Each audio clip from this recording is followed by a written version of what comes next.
Flávio Bolsonaro surpreende durante entrevista ao vivo ali na Globo News e deixou jornalistas de cabelo em pé arrepiado. Eles perderam até o rumo de casa depois da fala do Flávio Bolsonaro, que nós vamos mostrar aqui agora. Pessoal, veja este vídeo e confira se o Flávio Bolsonaro não está realmente preparado para ser o próximo presidente do Brasil. O pessoal da Globo News teve inclusive que dar uma parada ali, uma pausa, porque o clima ficou muito tenso. Se inscreva aqui nesse canal para você ver outras matérias como esta aqui que eu vou te mostrar agora. Confira a fala do Flávio Bolsonaro, que arrepiou todo mundo aí, e voltamos em seguida. Começo então por esse assunto sobre o qual o Otávio falava, aliás, todos nós, tarifaço. Houve a aplicação dos 50% no Brasil, uma repercussão positiva na oposição, no partido do senhor, na família do senhor, agradecendo a Trump, elogiando. Uma medida que tem um impacto ruim para o Brasil, evidentemente, o senhor conversa com as pessoas dos setores produtivos, pode ter impacto em emprego, pode ter impacto em crescimento, pode ter impacto em renda. E aí a defesa da anistia, como se fosse a anistia mais importante que o Brasil. É isso que vocês estão passando, essa ideia de que o interesse pela anistia do ex-presidente Bolsonaro vale mais do que o que pode acontecer com o Brasil, os efeitos ruins para o Brasil. E aí também derruba esse discurso de defesa nacionalista que o PL, o senhor, o partido do senhor tem, né? Bom, Júlia, boa tarde, Júlia, Camarote, Otávio, todos que nos assistem. O grande problema está aí, Júlia, quando faz-se o diagnóstico errado e tenta-se dar o remédio errado. A gente tem que fazer o diagnóstico certo. As coisas não começaram a desandar no Brasil agora, não foi ontem, não foi ano passado. Há muito tempo já, esse ativismo judicial que acontece aqui no Brasil, em especial por parte do ministro Alexandre de Moraes, ele vem bagunçando literalmente toda a nossa democracia. Desde o primeiro, ou melhor, na campanha de 2018 ainda, já criava-se essa aura de que o presidente Bolsonaro se elegeria, que tinha um risco de haver um golpe militar. Passaram os 4 anos, nada aconteceu. Começou o governo do presidente Bolsonaro e as interferências começaram já muito cedo. Eu lembro que quando já estava um pouquinho tensionada essa relação, e eu posso falar como testemunho ocular, Júlia, porque eu tentei e continuo tentando até hoje ser uma ponte para construir o diálogo junto ao Supremo Tribunal Federal. Vocês vão se lembrar que em 29 de abril de 2020 ainda, 1 ano e 4 meses de governo Bolsonaro, vem aquela decisão do ministro Alexandre de Moraes de impedir que o então delegado Alexandre Ramagem assumisse a diretoria-geral da Polícia Federal. De lá para cá, foram várias vezes em que houve uma interferência direta no Executivo, praticamente fazendo de tudo para dificultar um governo do presidente Bolsonaro. Isso se repetiu dentro da eleição, com Alexandre de Moraes, presidente do TSE, desequilibrando completamente a disputa eleitoral que nós tínhamos contra o Lula, e de lá para cá uma perseguição sem fim, atropelando devido ao processo legal, atropelando tudo, e agora, por último, a liberdade de expressão. Então, eu acho que a gente tem que entender o contexto de tudo isso, porque a sanção que o Trump impõe, Júlia, ela não é meramente econômica, todos nós sabemos disso. Ela tem um viés, sim, político e tem um viés econômico, porque é claro que o Trump olha aqui para a América do Sul e enxerga muito claramente para onde o Lula está levando o nosso país. Então tem esse cenário todo, e aí sim, aqui tem o remédio, e eu digo o seguinte, Júlia, que a gente tem que tratar isso tudo com muita seriedade, com muito equilíbrio e com muita responsabilidade, porque senão o Brasil vai sofrer muito, e não é o que eu torço, não falo isso aqui com nenhuma alegria. Eu também fiquei surpreso com uma taxa de 50% sobre os produtos brasileiros exportados para os Estados Unidos. O Eduardo Bolsonaro estava lá trabalhando, e o que a gente tinha notícia aqui é que havia uma costura para alguma sanção ao Alexandre de Moraes. Mas é mais uma prova de que o Eduardo Bolsonaro não consegue manipular o Trump, não tem nenhum controle sobre o presidente da maior democracia do mundo. Ele faz análise de cenário e ele é que toma a medida que ele acha que vai ser suficiente para atingir os objetivos dele. E para concluir essa minha primeira participação, eu fico muito mais preocupado ainda quando eu estou vendo a reação do Luiz Inácio hoje, fazendo chacota, desdenhando, fazendo pouco caso, parece um pombo que estufa o peito para dizer que fala mais alto, quando na verdade, infelizmente, o Brasil não tem condições de negociar de igual para igual com os Estados Unidos. Nós estamos falando de um presidente, Júlia, que há poucos dias meteu 100% de taxação na China, que é a maior parceira comercial dos Estados Unidos, e 2 dias depois estão os chineses conversando e negociando com os americanos. E infelizmente, e o Trump falou isso hoje, que ele não está negociando com o Brasil. Ele não negocia, ele impõe exigências. Olha o perigo disso. Mas, essa é a minha preocupação e a gente tem remédios, eu vou falar ao longo da entrevista para vocês aqui, que eu acredito que sejam suficientes para a gente começar a distensionar. Mas, senador, no final do dia, o que os senhores estão fazendo é aplaudir uma decisão que é ruim para o Brasil. É sobre isso. Não estou aplaudindo a decisão dele. Pode-se discutir a questão jurídica do pai do senhor, do ex-presidente, na própria justiça. Agora, aplaudir o que estão Ninguém fazendo Júlia, contra o país é ruim, vai na contramão dos discursos dos senhores mesmos, que defendem a defesa da soberania nacional, defendem o nacionalismo. Quer dizer, tem uma incoerência e parece que para beneficiar um grupo, que se taxe um país todo. E que o Brasil pague por isso, né? É bom que você me dá a oportunidade de desfazer essa percepção equivocada. Ninguém está feliz com o que está acontecendo com o Brasil, não. Eu estou aqui angustiado, estou preocupadíssimo. E eu estou mais preocupado ainda porque o presidente é o Lula. É uma pessoa que não tem o menor respeito, nem capacidade, estatura moral para negociar com o Trump, ainda mais o perfil do Trump que todos nós conhecemos, que é um perfil bastante agressivo em suas negociações. O que a gente está defendendo aqui é o retorno da normalidade no nosso país, é o retorno da liberdade no nosso país, que não haja censura em redes sociais, é a soltura de presos inocentes, é uma série de coisas, como eu falei, que não começaram de ontem para hoje. Há muito tempo, Júlia, que o Alexandre de Moraes vem atropelando todos os direitos e garantias constitucionais dos brasileiros, dos advogados, inclusive dos seus pares. Ele atrai o Supremo Tribunal Federal inteiro para um buraco negro que não era para estar o Supremo todo. Mas como a maioria está dando suporte para ele fazer o que está fazendo, você testemunha, Júlia. Eu já te dei entrevista falando isso. As pessoas que estão me assistindo sabem como é que eu venho alertando isso há bastante tempo. Eu dei uma entrevista ano passado ainda, em que eu falava que a minha preocupação era que chegasse um momento em que o Brasil fosse tratado como foi a Venezuela, no governo Biden ainda.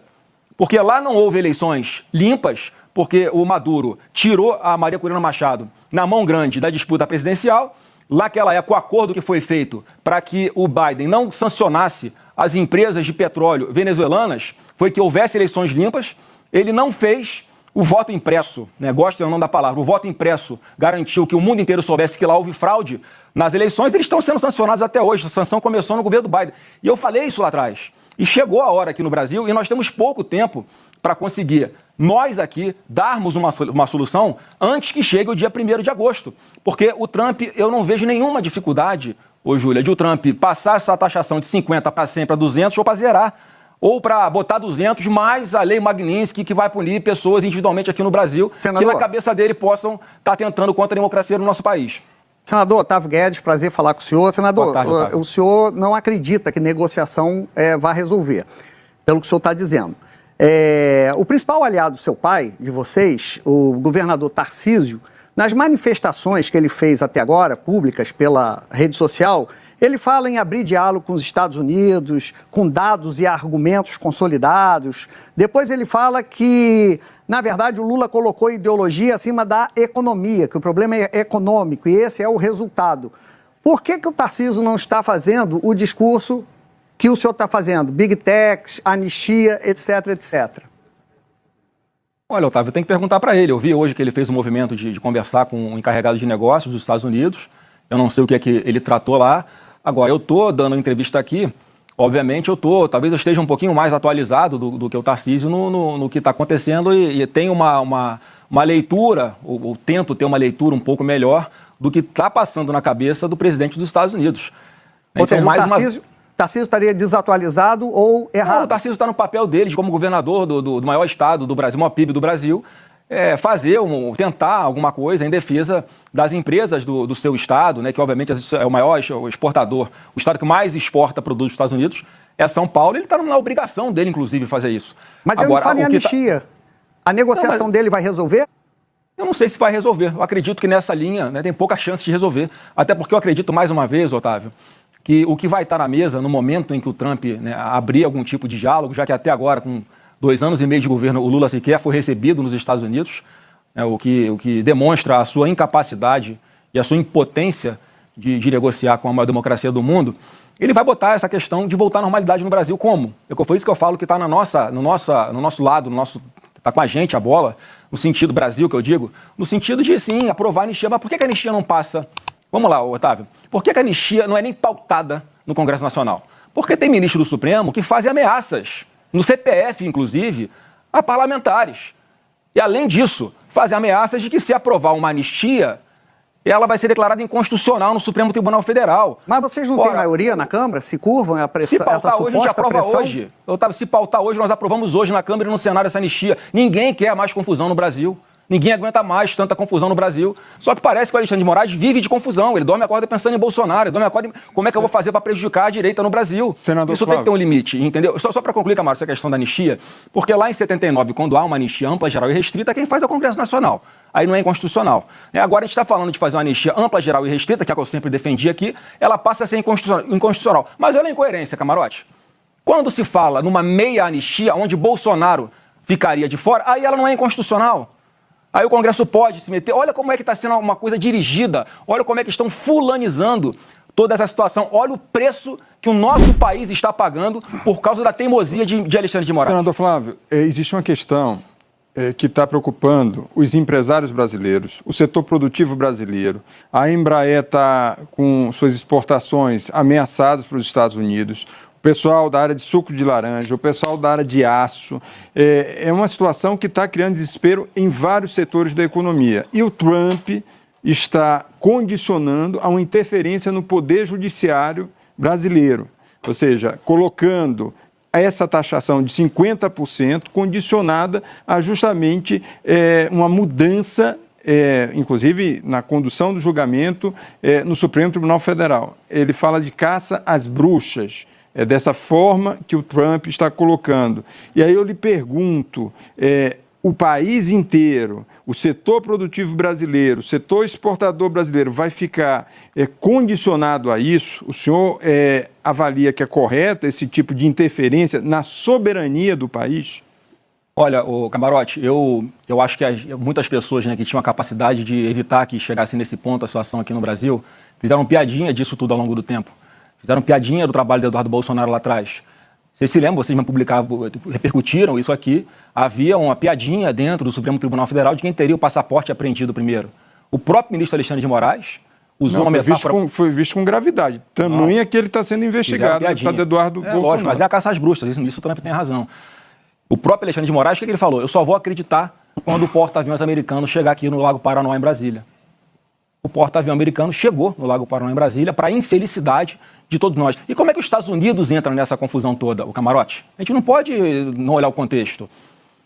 O próprio Alexandre de Moraes, ele deteu o hoje braço direito do Trump, chamado Jason Miller, dono daquela rede Getter, no aeroporto internacional, quando ele estava voltando para os Estados Unidos. Ele bloqueia as contas da Starlink para aplicar uma punição ao então Twitter para poder chegar em Elon Musk, que é investigado no inquérito da fake news, que está aberto há 6 anos nesse Brasil. Está tudo errado. O que começa errado vai terminar errado. E qual que é a minha grande preocupação, qual é o grande problema que eu vejo nisso tudo? Que o Brasil, no fim das contas, não vai ter condições de negociar. É o que o Otávio estava me perguntando, Otávio. Mas aí o senhor está justificando, Estou justificando, mas a realidade tem que ficar na realidade, Câmara, do jeito que ela é. A interferência de um outro país num poder aqui do país com retaliação. Eu estou encarando a realidade, Camarote.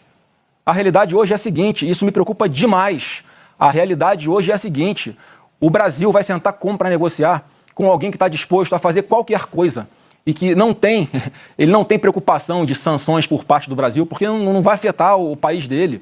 Essa é a minha preocupação. Hoje nós estamos vivendo o dia do luto.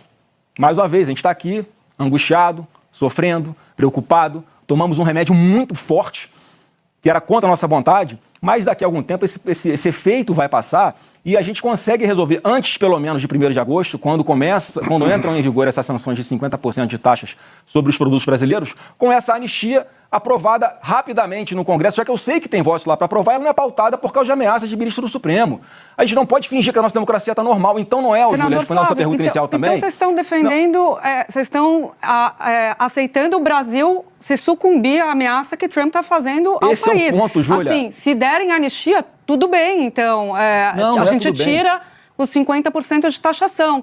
No final do dia, o discurso dos senhores, e eu quero ouvi-lo sobre isso, é de ok o Brasil aceitar a chantagem, ok a gente aceitar a interferência no Poder Judiciário, ok o Brasil perder emprego e parar de exportar, se a gente tiver o que a gente quer, que é a anistia. Quer dizer, de novo, a gente volta para a mesma discussão. É a defesa de um interesse de um grupo político em troca do interesse maior do Brasil. Ô, Júlio, eu vou tentar ser mais claro. Você sabe o que é um contrato de adesão? Contrato de adesão é aquele que você, quando vai comprar uma linha de telefone celular, você assina lá com a operadora. Você pode discutir alguma cláusula daquela que está ali? Não pode. Ou você adere àquele contrato, ou você assina, ou você não assina, você vai buscar, né? Ou vai falar no orelhão. E, mais uma vez, não é o que eu torço, não é o que eu defendo, não estou justificando. Eu estou falando como é que vai ser a realidade. Ou o Trump falou hoje isso. E a gente tem que entender qual é a correlação de forças.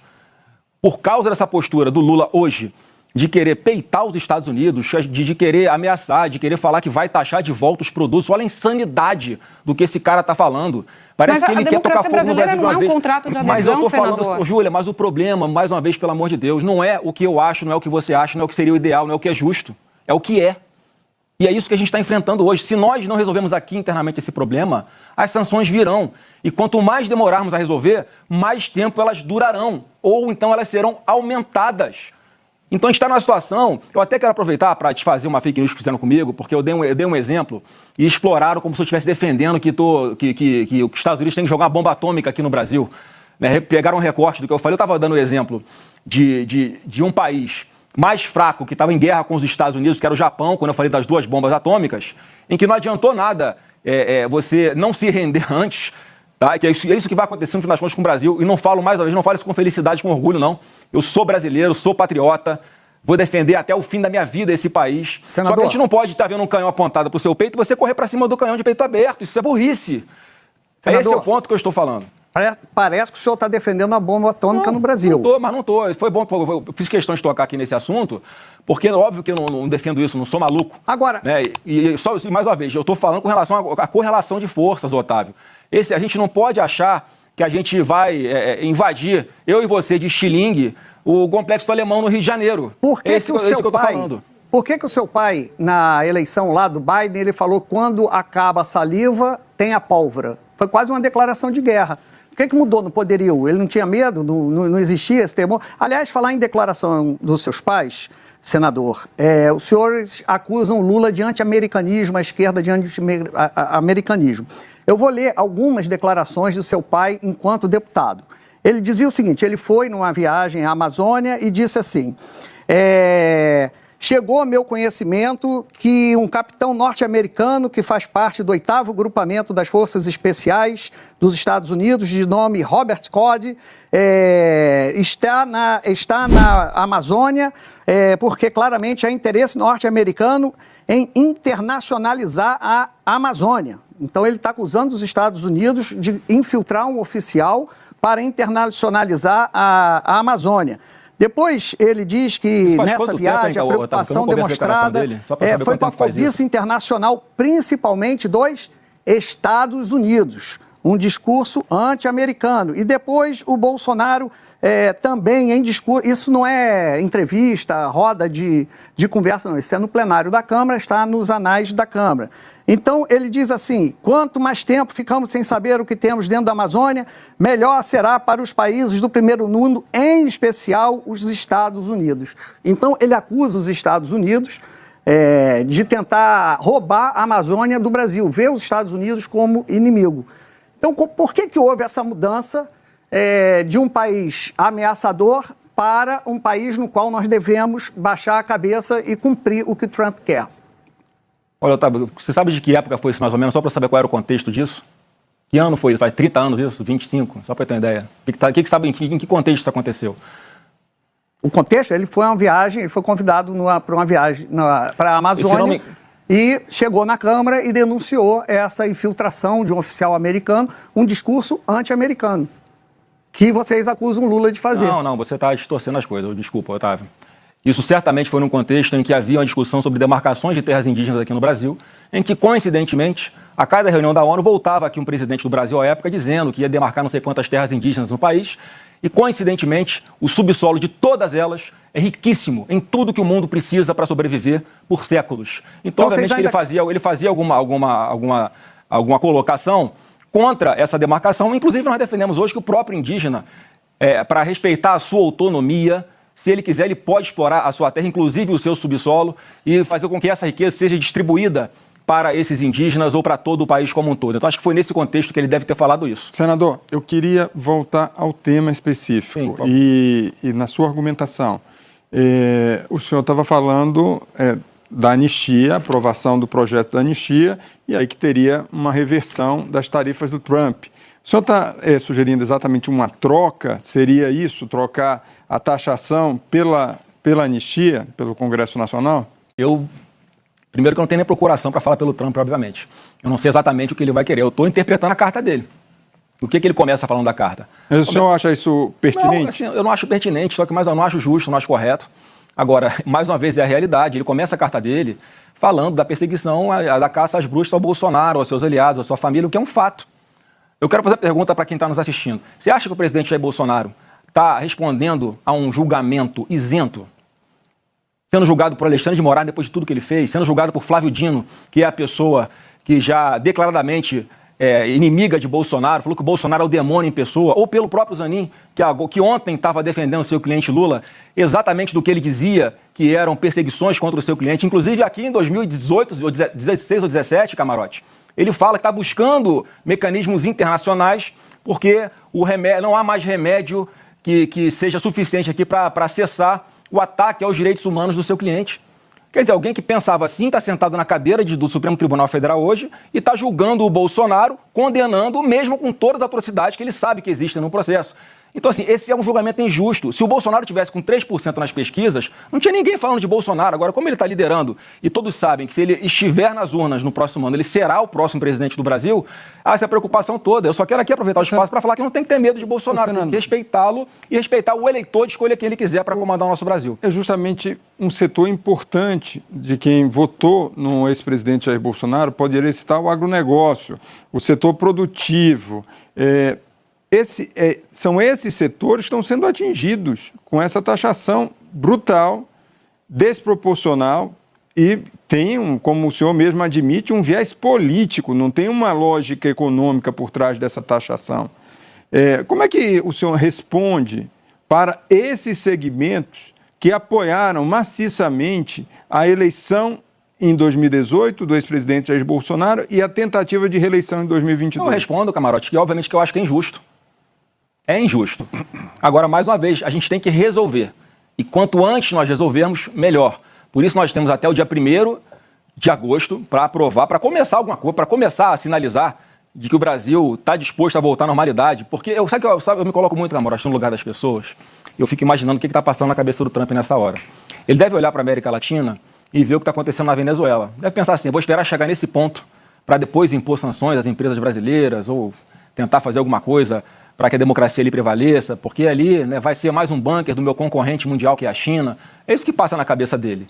Então, se nós estamos aqui nesse momento discutindo como é que sai dessa enrascada, eu estou falando qual é o caminho. A gente sai dessa enrascada voltando o Brasil à normalidade, para começar. Eu estou dizendo aqui bem claro, para começar, eu imagino que é isso, que vai ser um gesto importante, é aprovar uma anistia ampla, geral e irrestrita, já que na carta dele ele fala claramente que é uma caça às bruxas a Bolsonaro. Então vamos acabar com a caça às bruxas ao Bolsonaro, que é o que a gente já tinha que fazer independente de pressão externa, que todo mundo está fingindo que nós estamos numa democracia plena e só porque é contra o Bolsonaro pode. Vamos fazer um exercício aqui, Camarote?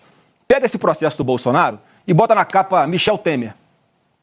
Já está todo mundo reagindo assim? Pega esse processo do Bolsonaro e bota na capa Luiz Inácio Lula da Silva. Senador, o argumento que vocês usam mesmo? agora era o mesmo que foi usado lá atrás. Inclusive, o pai do senhor usa a expressão lawfare, que foi criada pelo advogado do presidente Lula à época que ele respondia. O senhor coloca acusações muito graves contra o STF, fala do julgamento pelo qual o pai do senhor está passando, é um julgamento coletivo, não é só feito pelo ministro Alexandre de Moraes, está na primeira turma, tem outros 4 ministros analisando a questão e mais. Ainda eu não consegui entender a argumentação do senhor de que, no limite, ela aceita a chantagem em troca do benefício no Poder Judiciário, pelo Poder Judiciário, ainda mais pedindo para o Executivo fazer uma interferência indevida no Poder Judiciário. Ô, Júlia, a PGR acabou de arquivar. A democracia brasileira, só para finalizar, senador, eu passo a bola para o senhor. A democracia brasileira é uma democracia funcional. Ela tem separação de poderes. O julgamento do pai do senhor tem sido feito por uma lei que foi sancionada por ele, uma lei de defesa do Estado Democrático de Direito, que foi aprovada pelo Congresso Nacional, sancionada por ele, então presidente, e agora aplicada por Judiciário. Não cabe aqui nenhuma comparação com a Venezuela. Cabe total, Júlia. Você acabou de dar um exemplo. Né, se ele quisesse dar golpe, se ele quisesse, né, fazer um atentado contra a democracia, ele ia aprovar, ele ia sancionar uma lei que ele depois seria punido por ela? É mais uma prova do ânimo dele de nunca ter pensado em fazer isso. Uma delação do Cid que foi feita sob ameaça. E o Cid fala na super live do Supremo, lá nos depoimentos, quando ele fala que nunca foi tratado de 8 de janeiro, em lugar nenhum, isso passa ao vazio. Quer dizer, a palavra dele vale para uma coisa e não vale para outra. Isso desmorona a tese da PGR, que diz que a cereja do bolo é 8 de janeiro. Eles não conseguem vincular Bolsonaro a 8 de janeiro. E essa mesma PGR, Júlio, que eu vou chegar onde você perguntou sobre lawfare, essa mesma PGR que acabou de arquivar um pedido de investigação sobre o Carlos Lupe, que era o ministro do maior escândalo de corrupção dos aposentados do nosso país. É assim, ó, a toque de caixa. Essa mesmo Ministério Público que abre processo contra o Bolsonaro por causa de baleia, que autoriza fazer uma busca e apreensão na casa do ex-presidente da República para ir atrás de cartão de vacina. Então, assim, é óbvio que há uma perseguição e as pessoas não querem enxergar. Ele está sendo julgado por quem? Ô, Júlia, todos dão como certa a condenação dele, não é pelo que está no processo. Senão ele saía daquela última oitiva absolvido, livre, leve e solto. Todo mundo dá como certa a sua condenação por causa dos ministros que vão julgar, é o que eu estou falando aqui. A gente não pode fingir que isso está normal, que está tudo bem, que o país está na democracia plena, porque não está essa realidade. Doa quem doer. Pode ficar com raiva do que eu estou falando, eu só estou falando a verdade. Senador, e todo mundo, no fundo, sabe disso. Essa estratégia da família Bolsonaro, inclusive com o Eduardo Bolsonaro lá nos Estados Unidos, tem dado uma sobrevida e um fôlego ao presidente Lula, justamente por essa percepção de que existe um movimento em que está prejudicando o país como um todo, e por uma questão individualizada, ao invés de se resolver através da justiça. Como é que o senhor observa esse movimento que você tem ali, já tem, inclusive nas redes sociais, um governo que estava mais emparedado, agora indo para cima justamente com esse argumento? Olha, eu acho que tem uma coisa muito maior no nosso Brasil, que as pessoas não percebem, a gente parece um sapo numa panela que vai fervendo, vai esquentando a água, quando o vento está morto, o sapo está morto lá na água fervente. É o que está acontecendo com o nosso Brasil. Então, assim, para a gente fazer o nosso dever de casa, para acelerar o que a gente é obrigado, que a gente já deveria ter feito há muito tempo aqui no Brasil, que é uma anistia, por exemplo, a gente tem que esperar ter algum empurrãozinho do lado de fora, porque na prática é o que está acontecendo. Mais uma vez, é muito grave, é injusto, claro que é injusto, ninguém queria estar nesse ponto. Há quanto tempo nós estamos falando que é preciso fazer algo? Mas, infelizmente, as coisas não acontecem. Não há uma autorregulação do Supremo. Alexandre de Moraes faz o que faz, a revelia de tudo, arregaçando a nossa democracia, e porque é contra o Bolsonaro está valendo. Então não é narrativa. A gente não bota na balança, camarote, e pesa. O que vai dar voto, vou fazer. O que não vai dar voto, não vou fazer. A gente está fazendo aquilo que a gente acha que é o certo, porque lá no final, no fim das contas, a gente sabe que a gente está lutando para que o nosso Brasil volte à normalidade. A gente vai viver mais quanto tempo com um parlamentar ficando com medo de subir na tribuna, dependendo do que fala, ele vai ser preso. Mas mesmo que o Brasil agora, senador, eu não estou defendendo que esse seja o remédio não, Júlia. Eu não defendo que esse seja o remédio não. Inclusive o Eduardo estava lá trabalhando, mais uma vez, e nós aqui entendendo que era por uma sanção pela lei Magnitsky ao Alexandre de Moraes. Mas ele disse que era corretíssima a decisão do Trump. E quem decide qual vai ser a sanção, o que faz, o que não faz, é o Trump. Mais uma vez, agora o avião já decolou. A gente tem que fazer alguma coisa para que esse sofrimento não se alongue, não se prolongue. Porque se nós não agirmos dessa forma, se não descermos aí do pedestal, se não formos humildes, infelizmente o Brasil vai continuar sofrendo cada vez mais. Senador, mais uma vez, Alexandre de Moraes está em suas mãos. Autorizem, olha só o que eu vou falar aqui, Júlia, Otávio e Camarote. Esse sim é uma democracia. Alexandre de Moraes, autorize o Congresso Nacional a votar a anistia. Olha a independência que existe entre os poderes hoje. Olha a minha cara de felicidade com isso. A gente não pode continuar vivendo desse jeito no Brasil, gente. Até pela liberdade de imprensa, pelo amor de Deus. Onde é que isso vai parar? Senador Flávio Bolsonaro, muito obrigada pela sua presença. Tá, e realmente o Flávio Bolsonaro está mais do que provado que ele está sim preparado para ser o próximo presidente do Brasil. Pessoal, na verdade, vamos falar aqui diretamente, sem lero-lero, sem papas nas línguas. O que nós temos hoje, o que a direita tem hoje para bater de frente com o Lula é o Flávio Bolsonaro. Então, para você que está aí, de repente você está em cima do muro, está com o pé atrás, porque o Flávio não parece com o Bolsonaro, porque ele é muito paradão, porque ele é muito quietinho. Pessoal, o que nós temos é isso. Você vai deixar então agora o Lula, por mais 4 anos, continuar fazendo o povo brasileiro sofrer Nós não podemos aceitar isso. Então, o Flávio Bolsonaro, ele está sim preparado, foi senador durante muito tempo, né? Já é político há vários anos, ele é empresário, muito bem sucedido. E você sabe que o problema desse país, um dos problemas, é a falta de emprego, de oportunidade de trabalho. E quem gera emprego são os empresários, os empreendedores. Então, o Flávio Bolsonaro, com a sua experiência que ele tem como empresário, empreendedor e também como senador ali no Legislativo, ele vai sim criar milhares e milhares de portas de emprego, oportunidade de trabalho para esses jovens que estão aí nas ruas se perdendo e até para pessoas mais velhas que estão perdendo a oportunidade de trabalho.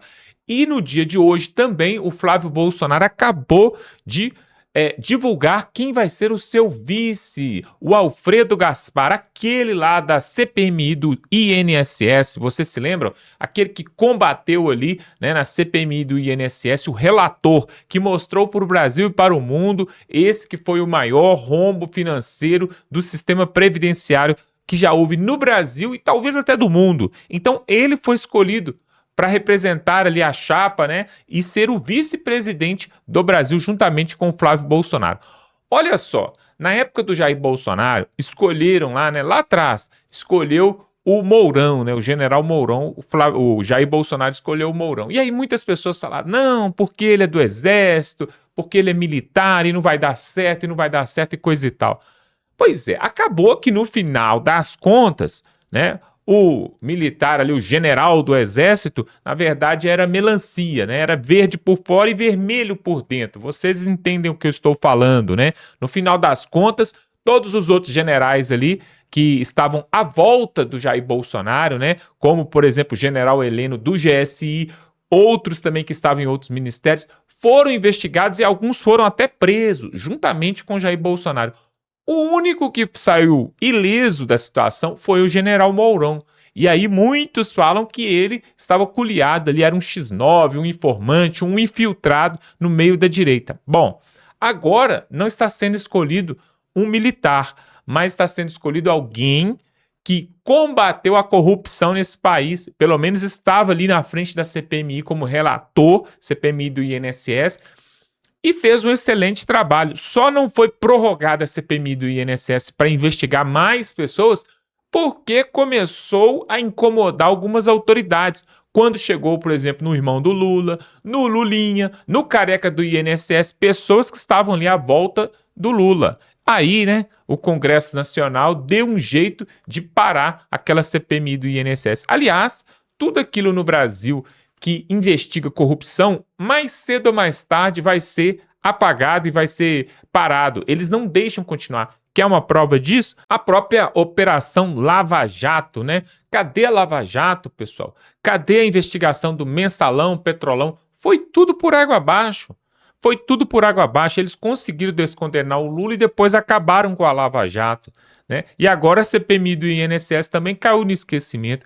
E também a CPMI do Banco Master, que estava ali, ó, na boca do gol para poder ser aprovada e a gente saber tudo o que aconteceu, né, no meio dessa corrupção aí do Vorcar, os banqueiros e os ministros do Supremo.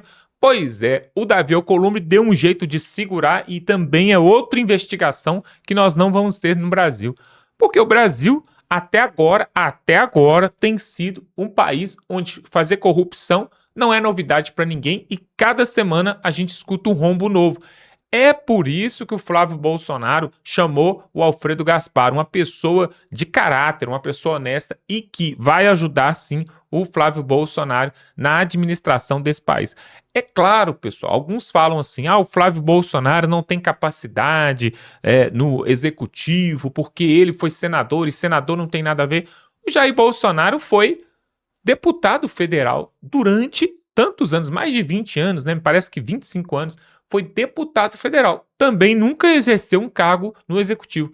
Porém, no entanto, ele foi um excelente governante, né? Um excelente presidente na época que pôde, mesmo com a pandemia e mesmo com a Globo batendo de manhã, de tarde e de noite.